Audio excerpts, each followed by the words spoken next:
Kaufman is alive. Today I'm unboxing the Deadpool Wolverine soundtrack that I got on vinyl. I ordered it off Amazon, obviously, here. And have not opened it up yet, as you can see.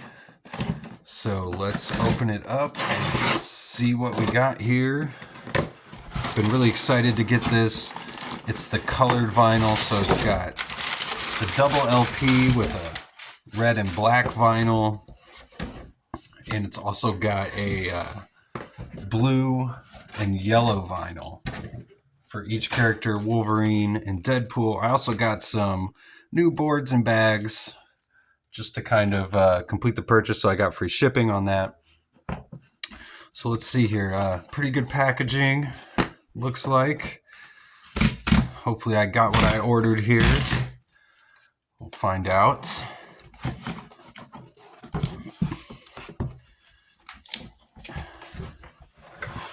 Alright, here we go. Deadpool Wolverine soundtrack. Got both of the covers here.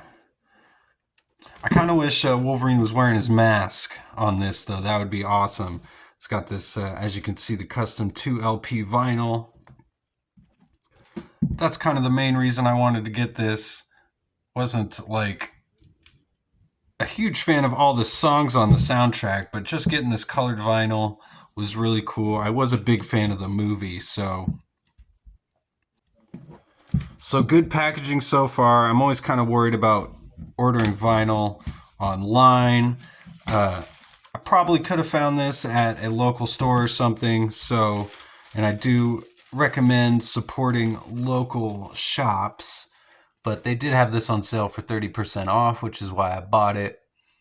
Here's some of the songs on this, the track listing there.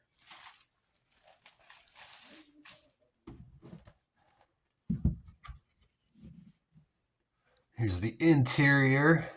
Great shot of Logan and Wolverine battling there. Pretty cool. So let's check out these vinyls.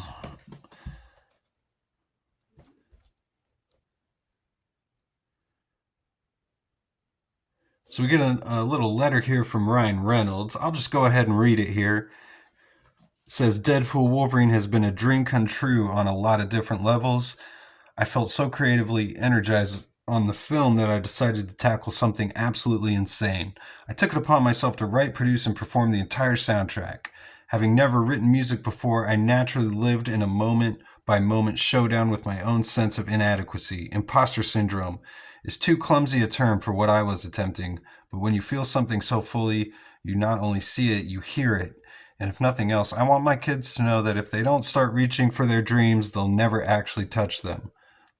Gratefully, the creative spigot opened within me, and somehow, someway, music poured from my heart like the rains in Africa. Toto, 1982. There was no stopping it.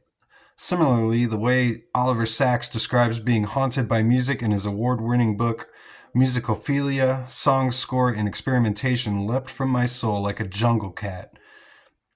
Before we'd shot a frame of footage, I'd personally crafted over a dozen original songs and arrangements, taking inspiration from a wide variety of genres and modalities. I soon found myself the sole custodian of what could only be described as a sonic Garden of Eden.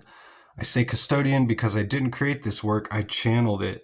I eventually played it for my wife, Sean Levy, and soon my colleagues at Marvel.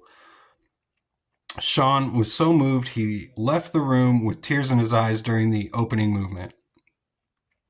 I read that like his wife is Sean Levy, but there's a comma there. He played it for his wife, comma, Sean Levy, comma, and soon my colleagues at Marvel.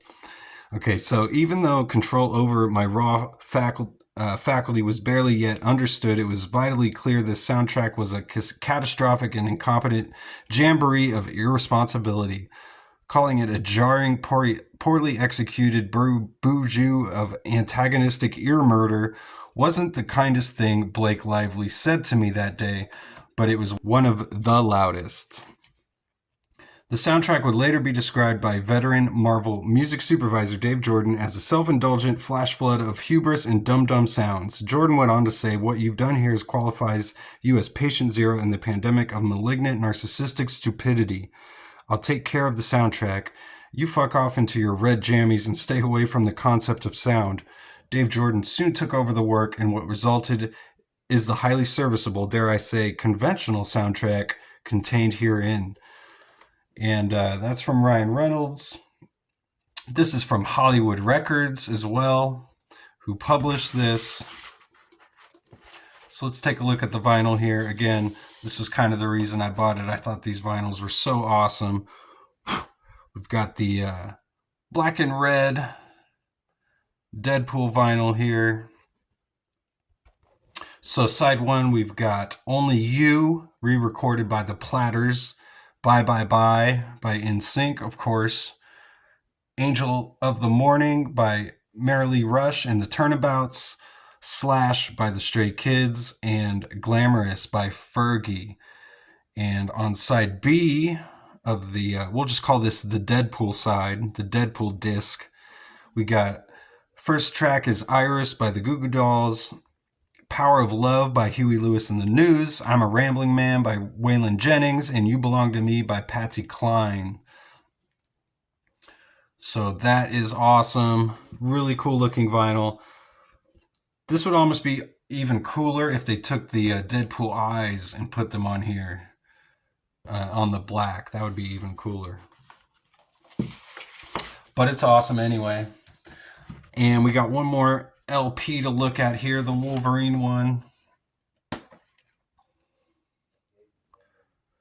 Some great looking artwork on here, some stills from the movie.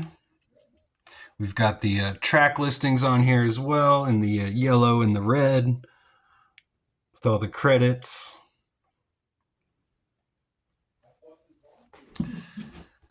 So let's take a look at this vinyl here. Yellow and blue, that is awesome looking. Love the X-Men colors. So this is the Wolverine disc, we'll call it. We've got The Lady in Red, that's the first track. I'm With You by Avril Lavigne. The Greatest Show, performed by Hugh Jackman. You're the One I Want by Olivia Newton-John and John Travolta. That completes the first side, and on side two we got I'll Be Seeing You by Jimmy Durante, Make Me Lose Control, Eric Carmen, You're All I Need to Get By Aretha Franklin, Good Riddance by Green Day, and the Deadpool theme, which is titled LFG, which is by Rob Simonson. So I can't wait to play this. Obviously, not going to play anything on the video here. I'll get copyright striked or something, but all right, so I can't wait to listen to this completely unhinged, coke-fueled binge of a soundtrack that was created by Ryan Reynolds. As we heard in the little note that he gave, he's very proud of himself for everything he's created. So I can't wait to listen to it. Like I said, there's some songs that I really like on here. I like some of the country stuff on here. That fits in pretty well with, you know, Logan and Wolverine, and some of the crazy pop songs fit in well with Deadpool. So it's a good mix of stuff. It's kind of a good party soundtrack, I feel like. So let me know your thoughts in the comments about this soundtrack, about the movie, what you think of the vinyls, what you thought of my video, and I'll see you guys on the next one. Go read comics.